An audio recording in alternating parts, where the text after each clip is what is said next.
നമസ്കാരം. UAE-യിൽ ശൈത്യകാലം അതിന്റെ പൂർണ്ണ രൂപത്തിലേക്ക് മാറിക്കൊണ്ടിരിക്കുകയാണ്. കഴിഞ്ഞ കുറച്ച് ദിവസങ്ങളായി അനുഭവപ്പെടുന്ന കഠിനമായ തണുപ്പ് വരും ദിവസങ്ങളിൽ കൂടുതൽ ശക്തമാകുമെന്നാണ് നാഷണൽ സെന്റർ ഓഫ് മെറ്റീരിയോളജിയുടെ മുന്നറിയിപ്പ്. വടക്കു നിന്നുള്ള തണുത്ത വായുപ്രവാഹം ജനുവരി 15 രാജ്യത്തെത്തുന്നതോടെ താപനിലയിൽ 7 മുതൽ 8 ഡിഗ്രി സെൽഷ്യസ് വരെ ഇടിവുണ്ടാവാൻ സാധ്യതയുണ്ട്. വടക്കു നിന്നുള്ള തണുത്ത വായുപ്രവാഹം ജനുവരി 15 രാജ്യത്തെത്തുന്നതോടെ താപനിലയിൽ 7 മുതൽ 8 ഡിഗ്രി വരെ ഇടിവുണ്ടാവാൻ സാധ്യതയുണ്ട്. ഇതോടെ ഈ വർഷത്തെ ഏറ്റവും കുറഞ്ഞ താപനിലയ്ക്കായിരിക്കും രാജ്യം സാക്ഷ്യം വഹിക്കുക. പ്രവാസികൾ ഉൾപ്പെടെയുള്ള താമസക്കാർ കമ്പിളി വസ്ത്രങ്ങളിലേക്കും ശൈത്യകാല പ്രതിരോധ നടപടികളിലേക്കും ഒക്കെ മാറിക്കഴിഞ്ഞു. കാലാവസ്ഥാ വ്യതിയാനം യാത്രാ തടസ്സങ്ങൾക്കും ആരോഗ്യ പ്രശ്നങ്ങൾക്കും കാരണമായേക്കാം. അതിനാൽ അതീവ ജാഗ്രത പാലിക്കേണ്ട സമയം കൂടിയാണിത്. കഴിഞ്ഞ കുറച്ച് ദിവസങ്ങളായി UAE-യിൽ വളരെ കുറഞ്ഞ താപനിലയാണ് അനുഭവപ്പെടുന്നത്. അതിനാൽ തന്നെ രാജ്യത്തുടനീളമുള്ള താമസക്കാർ കമ്പിളി വസ്ത്രങ്ങൾ ധരിച്ചാണ് ഇപ്പോൾ പുറത്തിറങ്ങുന്നത്. ചിലർ രാത്രികാലങ്ങളിൽ പോലും ഇത്തരം വസ്ത്രങ്ങളാണ് ധരിക്കുന്നത്. നാഷണൽ സെന്റർ ഓഫ് മെറ്റീരിയോളജിയുടെ അറിയിപ്പ് പ്രകാരം 2 ദിവസത്തിനുള്ളിൽ രാജ്യം മുഴുവൻ താപനില 7 മുതൽ 8 ഡിഗ്രി വരെ കുറയും. ഇതോടെ ഈ ശൈത്യകാലത്തെ ഏറ്റവും കുറഞ്ഞ താപനിലയായിരിക്കും അനുഭവപ്പെടാൻ പോകുന്നത്.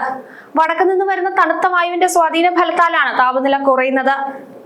ജനുവരി 15 മുതൽ ഈ തണുത്ത വായു രാജ്യത്തെത്തും. അതോടെ താപനില ക്രമേണ കുറയുമെന്നാണ് റിപ്പോർട്ടുകൾ.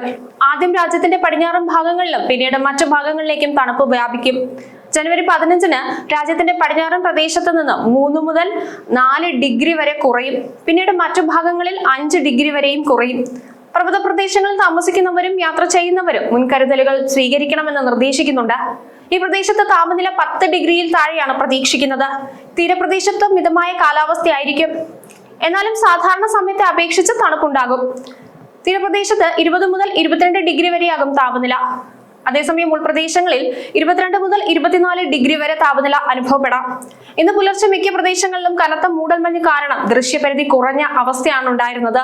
അബുദാബിയിൽ ഇന്നലെയും സമാനമായ കാലാവസ്ഥയായിരുന്നു.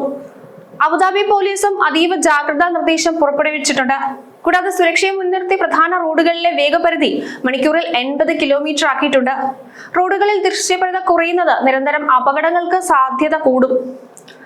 അതിനാൽ പ്രവാസികൾ കൂടുതൽ ശ്രദ്ധയോടുകൂടി വേണം മുന്നോട്ട് പോകാൻ. കൂടാതെ അബുദാബിയിലെ പ്രധാന ഹൈവേകളിലേക്കുള്ള ഡിജിറ്റൽ ബോർഡുകളിലെ വേഗപരിധി കർശനമായി പാലിക്കുകയും വേണം. വാഹനങ്ങൾ തമ്മിൽ നിശ്ചിത അകലം പാലിക്കണം. അതിനാൽ റോഡുകൾ മാറുന്ന സമയത്തും മറ്റും വ്യക്തമായ സിഗ്നലുകൾ നൽകണം. അടിയന്തര സാഹചര്യങ്ങളിൽ അല്ലാതെ ഹസാർഡ് ലൈറ്റുകൾ ഉപയോഗിക്കാനും പാടില്ല. അൽ ദഫ്ര മേഖലയിലെ അർജാൻ, അൽ ഹംറ, ഹബ്ഷാൻ, ലിവ, അസബ് തുടങ്ങിയ ഭാഗങ്ങളിലാണ് പ്രധാനമായും മൂടൽമഞ്ഞ് റിപ്പോർട്ട് ചെയ്തത്. കൂടാതെ ചിലയിടങ്ങളിൽ കാഴ്ചപരിധി 1000 മീറ്ററിൽ താഴെയാകാനും സാധ്യതയുണ്ട്.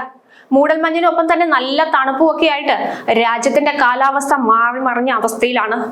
ദുബായ്, അബുദാബി തുടങ്ങിയ പ്രദേശങ്ങളിൽ പകൽ സമയത്തെ താപനില 23 ഡിഗ്രി സെൽഷ്യസ് മുതൽ 25 ഡിഗ്രി സെൽഷ്യസ് വരെ ആയിരിക്കും.